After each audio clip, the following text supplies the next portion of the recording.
ఏంటి, మన టార్గెట్ ఏది, మన జాబ్ ఏది. ఇప్పుడు ఆడవాళ్ళు ప్రతి దాంట్లో ముందుంచుగా ఉన్నారు. ఆడదానికి ఎన్ని స్థానాల్లో మంచి పేరుగా తెలుసా మీకు? భూదేవి ఆడదే, గంగా, సరస్వతి, లక్ష్మి ఆడదాన్ని గొప్పగా పోల్చారు.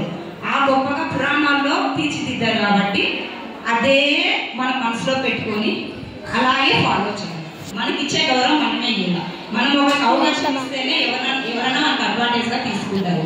అడ్వాంటేజ్ అంటే గుడ్ ప్యాకేజ్ తెలుసా మీకు?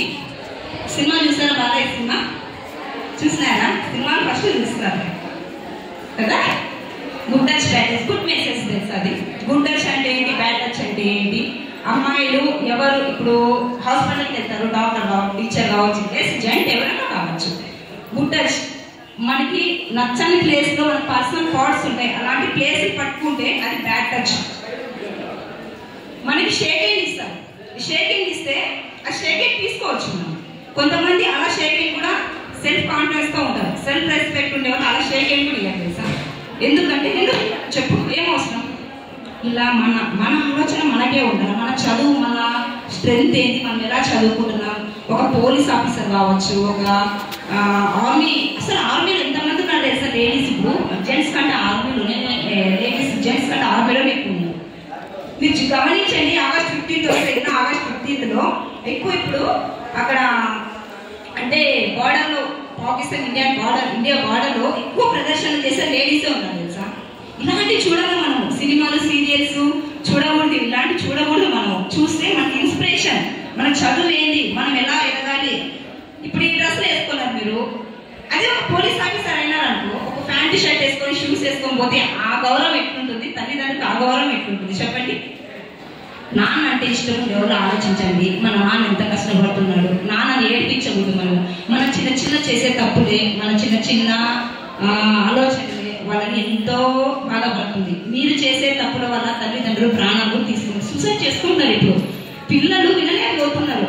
చైల్డ్ మ్యారేజ్, తల్లిదండ్రులు నాకు చాలా కాల్స్ వస్తున్నాయి. చైల్డ్ మ్యారేజ్ అమ్మ వాళ్ళు చేస్తాను లేదు. ఈ అమ్మాయి ఒక అబ్బాయిని ప్రేమించుంటుంది.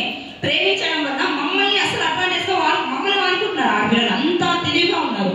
మా అమ్మ వేరే వాళ్ళు పెళ్లి చేస్తుందని. అంటే ఈ అబ్బాయి కోసం మేము అవి కూడా గమనిస్తాం. ఒక్కసారి ఏదన్నా కానీ మన చెయ్యి జారిపోయిందంటో మళ్ళా దాన్ని వెలికి తీసుకోలేము, కాలాన్ని వెలికి తీసుకోలేము. ఏదైనా 18 ఏళ్ళ లోపే కాదు, 18 దాటి పెళ్లి చేసుకోవద్దు. ఫస్ట్ నీ టార్గెట్, నీ జాబ్, నువ్వు ఏది టార్గెట్ చేసుకున్నావు, నువ్వేది జాబ్ చేయాలనుకున్నావు, ఆటోమేటిక్గా మళ్ళీ ఇప్పుడే కష్టపడాల్సిందే. ఇంకా డిగ్రీ అయిపోయినాక కష్టపడాల్సిన అవసరం లేదు. 10th ఒకటి కంప్లీట్ చేసుకుంటే ఆటోమేటిక్గా మనకు వస్తుంది. ఎర్లీ మార్నింగ్ ప్రొద్దునే 5 గంటలకు వేసి మొహం కలుపుకొని ఏదైనా ఒక ప్రార్థన, ఇష్టదేవుడు ఏదైనా కానీ ప్రార్థన చేసుకొని, మన అమ్మ ఏం కష్టపడుతుంది, నాన్న ఎలా కష్టపడుతున్నాడో, వాళ్ళని ఎందుకు బాధపడుతుంది, ఈ ఆలోచనలన్నీ చేసుకొని కొద్దిసేపు బుక్స్ తీసుకొని చదివితే ఆటోమేటిక్గా మైండ్కి ఎక్కుతుంది. తర్వాత వచ్చేసి ఎగ్జామ్స్ టైంలో సీరియల్స్ ఏది చూడు, అమ్మ వాళ్ళు చూస్తున్నారో వదిలేసేయండి. వాళ్ళని మనం చేసుకోండి. అమ్మ వాళ్ళకి మనమే చెప్పాలి, అమ్మ ఇలా ఉండదు, మనమే అసలు ఫ్యూచర్లో మనమే. కాబట్టి మీరే ఇంకేస్ మా కూడా అయిపోయింది, మా జనరేషన్ కూడా అయిపోయింది, మీ జనరేషన్ కాబట్టి మన ఇంట్లో మనం ఎలా ఉండాలి, మన అమ్మ నాన్నలు ఎలా మార్చుకోవాలి, వాళ్ళకి మంచి చెడ్డ ఎలా చెప్పుకుంటూ మనమే చెప్పేటట్టు ఉండాలి. అంతేగాని ఫస్ట్ ఆఫ్ ఆల్ సెల్స్కి చాలా దూరంగా ఉన్నాం. చాలా డ్యామేజ్ అయ్యి మన మైండ్ సెట్ ఒకటే. ఇంటర్ కంప్లీట్ చేసిన తర్వాత ఆటోమేటిక్గా మీకే ఫోన్ ఇస్తారు. మనము ఇంట్లో గొడవ పడి సెల్ ఇప్పించుకునే బదులు మన మీద నమ్మకంతో అమ్మ నాన్న పెట్టుకుంటూ చెప్పండి. నువ్వేం కావాలన్నా, నాన్న నాకు ఇది కావాలంటే, నాన్నకి ఆడబిడ్డ అంటే చాలా ఇష్టం తెలుసా. నాన్న ఇది కావాలంటే ఆయన ఎంత కష్టపడి ఎంత బాధగా తెస్తాడు. కానీ ఆయన కష్టం ఎట్లుంటుంది చెప్పండి. ఆ కష్టాన్ని మనం గుర్తు పెట్టుకొని చదువుకోవాలి. బ్యాడ్ హ్యాబిట్స్కి వెళ్ళకూడదు. ఎవరైనా మనం ఏదైనా ప్రవర్తిస్తున్నారో ఇంకేసి స్కూల్లో మేడమ్స్ ఉంటారు, మేడం చెప్పండి.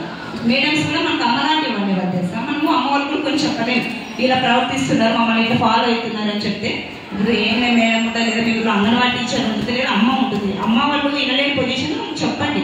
చెప్తే ఖచ్చితంగా వాళ్ళకి మీకు సొల్యూషన్ ఇస్తారు, గైడెన్స్ ఇస్తారు.